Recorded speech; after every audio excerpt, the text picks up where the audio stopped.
एक दो रोज़ पहले रॉयटर्स ने एक खबर जारी की जिसमें यह बताया गया कि field marshal Asim Munir America का एक मज़ीद दौरा करेंगे, जिसमें उनकी हालिया हफ्तों के अंदर तीसरी मुलाकात जो है वो यूएस प्रेसिडेंट ट्रंप से मुतवक्को है। गुज़श्ता रोज़ हमारे साथ प्रोग्राम में बैरिस्टर दानियाल थे तो उन्होंने प्रोग्राम के अंदर ऑन एयर तो नहीं उनसे सवाल जवाब हो सका, लेकिन उन्होंने मुझे कहा कि हाँ दौरे का प्लान है, अभी शेड्यूल कंफर्म नहीं है। तो शेड्यूल तो जब भी होगा, लेकिन एक मुतवक्को उसके अंदर जो टॉपिक बताया गया हमें उस खबर के अंदर वो ये था कि पाकिस्तान ने जो मिडल ईस्ट के अंदर गज़ा के अंदर जो सिक्योरिटी पैक्ट हुआ है उसमें जिन ममालिक ने सिक्योरिटी के हवाले से या फ़ौज की कंट्रीब्यूशन करनी है उसमें पाकिस्तान भी शामिल है, तो मुमकिन तौर पर इसके ऊपर भी बात होगी। तो आज के इस प्रोग्राम में हम इस इशू को डिस्कस करेंगे और पूछेंगे अपने मेहमानों से कि क्या पाकिस्तान जो है वो इस मामले में इस पोजीशन में है कि अपनी फ़ौज को गज़ा में भेज सके और उसका रोल क्या होगा, पीस कीपिंग, गज़ा की सिक्योरिटी, फ़लस्तीनियों की हिफाजत या हमास को डिसआर्म करना, ये एक सवाल हमारा होगा। दूसरा, इमरान खान के हवाले से बहुत सारी खबरें गुज़श्ता चंद रोज़ से मौलवी महमूद मौलवी साहब और इमरान इस्माइल साहब की वसातत से हमारे इसी प्रोग्राम में सामने आई, जिसमें वो कहते हैं कि हम बैक चैनल कॉन्टेक्ट्स कर रहे हैं। राना सनाउल्लाह साहब से भी उन्होंने नाम लेकर तज़किरा किया कि कोशिशें हो रही हैं कि कुछ ऐसा मुफाहमत का रास्ता निकल आए जिसमें कुछ लोगों की रिलीज़ हो जाए और कुछ लोगों को रिलीफ मिल जाए। अब ये रिलीज़ और रिलीफ कैसे होगा इसके ऊपर भी प्रोग्राम में बात करेंगे। ताहिर अशरफी साहब, पाकिस्तान को गज़ा में फ़ौज भेजनी चाहिए या नहीं भेजनी चाहिए और उसका रोल क्या होना चाहिए?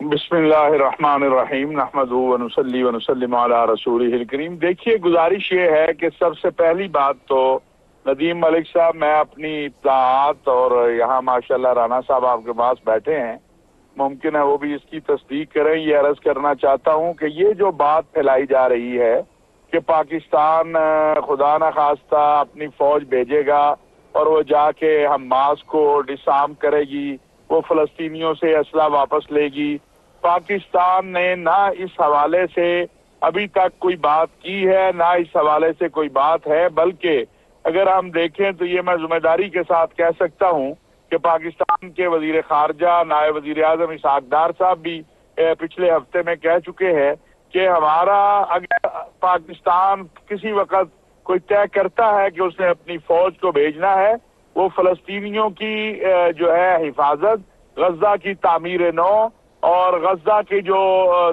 आप उसको रिहेबिलिटेशन वहां का कह लें या जो भी, उसमें तो मुआविन होगी।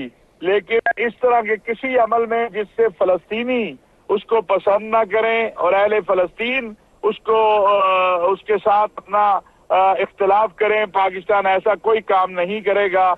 हम हर वो काम करेंगे जो अहले फलस्तीन पसंद करेंगे और जो अहले फलस्तीन की ख्वाहिश होगी। ताहिर अशरफी साहब, अगर हमास को डिसआर्म करना एजेंडा आइटम में हो तो फिर हमें फ़ौज भेजनी चाहिए या नहीं भेजनी चाहिए?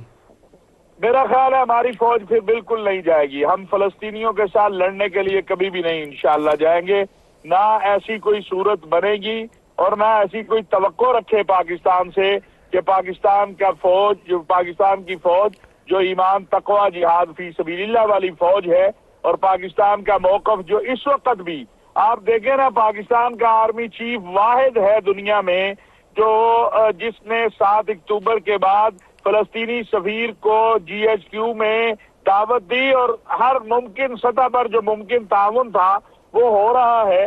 और पाकिस्तान की हुकूमत जहां फलस्तीनियों को इमदाद भेज रही है, वहां फौज की तरफ से अलहदा से इमदाद जा रही है। अच्छा ताहिर अशरफी साहब, बात वाज़ेह होगी ना, आपने कहा कि अगर हमास को डिसआर्म करना हो तो फिर फौज जाएगी ही नहीं, बात ही खत्म होगी इसके ऊपर। बिल्कुल बिल्कुल, ये बड़ी क्लियर बात है। अच्छा, एक और बता दें, फिर मैं आपसे इजाज़त लूँगा। इमरान खान या PTI के साथ मुफाहमत होनी चाहिए, इसके हवाले से आपका नुक्ता नज़र क्या है? देखिए, गुजारिश ये है सियासी जमातों को आपस में बातचीत करनी चाहिए। इमरान खान साहब को चाहिए कि वो जिद को छोड़ दें। कि कोई ये राना साहब बैठे हैं, जिस वक्त इनको जिस दिन गिरफ्तार किया गया था, मैं आज आपके प्रोग्राम में अर्ज करूं, मैं उससे अगले उस रात जनरल बाजवा के पास गया था और अगले दिन खान साहब के पास गया था और ये गुजारिश की थी कि ये सिलसिला ठीक नहीं है, ये कल आपकी तरफ लौटेगा।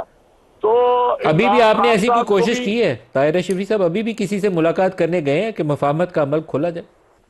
देखिए, हम तो बार बार ये अपील करते हैं, लेकिन मुफाहमत तब होगी ना जब आप गालियां देनी बंद करेंगे, जब आप मुल्क के सिपा सलार के हवाले से और अपनी फौज के हवाले से रोज गाली गलौज करें और आपके जो भगोड़े बाहर बैठे हुए लोग हैं जो वो रोज पाकिस्तान को एक नए इम्तिहान में डालने की कोशिश करें, तो नदीम मलिक साहब मुझे बताइए कैसे मुफाहमत हो सकती है। मई में आपने इतनी बड़ी फतह हासिल की है और अभी पिछले हफ्ते जो कुछ सिपा सलार के हवाले से कहा खान साहब ने, क्या मुझे बताइए कौन इसके लिए आगे बढ़ेगा? शफी जान साहब, आप भी इस पे राय देना चाहेंगे? क्या पाकिस्तान को जाना चाहिए, गजा में फौज भेजनी चाहिए? वहाँ बड़ी जिम्मेदारी है। अगर तो फ़लस्तीनियों का तहफ़्फ़ुज़ करें तो बड़ी खिदमत का काम है, लेकिन अगर हमारी वजह से कोई ऐसी सूरत हाल पैदा हो जाए कि दबाव आए तो फिर उसके ऊपर अपनी पोजीशन भी हमें अच्छे से पहले से डिफेंड कर लेनी चाहिए कि हमें वहाँ क्या रोल अदा करना है। सबसे पहले नदीम साहब आपका शुक्रिया। बिल्कुल फ़लस्तीन के साथ हमेशा पाकिस्तान की आवाम की दिल धड़कते हैं और फ़लस्तीन को जो भी मुश्किल जब भी दरपेश आई है, चाहे इसराइल की जारहियत हो, तो पाकिस्तानी अवाम ने और पाकिस्तानी लीडरशिप ने हमेशा उस पर आवाज़ भी उठाई है और अमली इक़दामात भी आपने देखे होंगे। जहाँ तक मुझे समझ आई राना साहब की गुफ्तगू की, तो राना साहब ख़ुद नहीं क्लियर, और कभी कभी मुझे राना साहब की बेबसी भी इस गुफ्तगू में नज़र आई कि वो ख़ुद भी नहीं क्लियर और उनके बस में भी कुछ नहीं है। देखिए, बड़ी कोर इशू है ये। अगर पाकिस्तानी फ़ौज वहाँ जाती है तो उस फ़ौज का पर्पस क्या होगा? फ़लस्तीन की आवाम का तहफ़्फ़ुज़ होगा या हमास को डिसआर्म करना होगा? ये दो बड़े कोर इशू है। इस पे गवर्नमेंट भी इस वक्त नहीं क्लियर और राना साहब ख़ुद भी नहीं क्लियर। और जहाँ तक उन्होंने प्राइम मिनिस्टर की बात की, तो प्राइम मिनिस्टर कैबिनेट में लेके आए या ना लेके आए, इस इशू को इनके इख्तियार में नहीं है। ये फ़ैसला कहीं और से होना है। अच्छा शफी जान साहब, मरवत साहब कल हमारे साथ थे प्रोग्राम में। उन्होंने 2-3 issues pin point KP government के हवाले से की। उन्होंने कहा कि ऑपरेशन के हवाले से सुहेल अफरीदी का बयानिया जो था पहले, उसमें तब्दीली आई और नरमी पैदा हुई। और तीरा ऑपरेशन के हवाले से भी उन्होंने ख़ास तौर पर जिक्र किया कि ख़ुद उनके अपने इलाके के अंदर हुआ और उसमें भी नरमी पैदा की है सुहेल अफरीदी ने। और अफ़गान महाजरीन जो सूबे के अंदर थे, उनके कैंप्स खाली करवाने या उनको सूबा बदल करने के हवाले से भी उन्होंने कहा कि सुहेल अफरीदी सपोर्ट कर रहे हैं इस्टेब्लिशमेंट की पॉलिसी को। आपका इसके ऊपर मौक़िफ़ दोनों इश्यूज़ के ऊपर जानना चाहता हूँ। नदीम साहब, कल मरवत साहब की आप जो बात कर रहे हैं, तो मरवत साहब ख़ुद को रेलेवेंट करने के लिए ये चीज़ें कर रहे हैं और इस तरह टाइप के बयानात दे रहे हैं।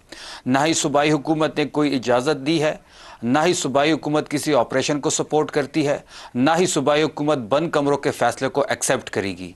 जो मरवत साहब के बयानात जिसको आप कोट कर रहे हैं, ये इर्रेलेवेंट है, ये हकीकत में मबनी नहीं है। पहले दिन से जो हमारी स्टैंडिंग थी मिलिट्री ऑपरेशन के हवाले से, अभी तक वही स्टैंडिंग है हमारी और सुहेल आफरीदी साहब की। हमने यहाँ पे अमन जिरगा भी इसलिए बुलाया तीरा में एक जो कार्रवाई हो रही है, आप उसको सपोर्ट कर रहे हैं कि उसको अपोज कर रहे हैं? किसी भी मिलिट्री ऑपरेशन को खैबर पख्तूनख्वा में हम सपोर्ट नहीं करेंगे। ये डे 1 से हमारा स्टांस है और हम इस पे अभी तक कायम है। ये बात बड़ी क्लियर है। और अफगान महाजरीन के कैंप्स खाली आपने करवाए हैं या नहीं करवाए हैं? देखिए, अफगान महाजरीन पे जो वफाक की पॉलिसी है, जो पॉलिसी ये इम्प्लीमेंट करना चाहते हैं, वहीं शकूक व शुबात ही इसकी पॉलिसी को जन्म देती है। एक साइड पे ये कहते हैं, राना साहब भी यहाँ पे मौजूद हैं, कि अफगान महाजरीन को अफगानिस्तान वापस भेजा जाए। हम ये कहते हैं कि ज़बरदस्ती किसी के साथ ना की जाए और इज़्ज़त की तरीके से उनको वापस भेजा जाए जो वापस जाना चाहते हैं। लेकिन दूसरे साइड पे अगर आप देखेंगे कि ये लोग ही एक अफगान महाजिर को पाकिस्तान की सिटीजनशिप देते हैं, उसी को मुस्लिम लीग नून का टिकट देते हैं, उनको हयाताबाद के हल्के से खड़ा करते हैं, फॉर्म 47 के जरिए तैमूर जगड़ा से उसको इलेक्शन जितवाया जाता है, और वह जब हाउस में आता है तो वो सीएम सुहेल आफरीदी के खिलाफ इल्ज़ाम तराशी करता है, इमरान खान के खिलाफ इल्ज़ाम तराशी करता है। तो ये जो गुड अफगान और बैड अफगान की पॉलिसी है, अब ये नहीं चलेगी। खाली करवाए या नहीं करवाए? अफगान महाजरीन के कैंप्स आपने खाली करवाए?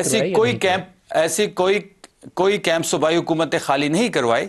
जो अफगान महाजरीन वापस जाना चाहते हैं, उनको बड़े इज्जत की तरीके से वापस भेजा जा रहा है, उनको किराया भी दिया जा रहा है। जिस तरह वफाक ने पॉलिसी इख्तियार की थी जो कि एक्सेप्टेबल नहीं थी सूबाई हुकूमत को, हम इनकी पॉलिसी से तब भी हमें इख्तिलाफ था और आज भी इख्तिलाफ है। वापस भेजने का किराया आप दे रहे हैं, सूबाई हुकूमत दे रही?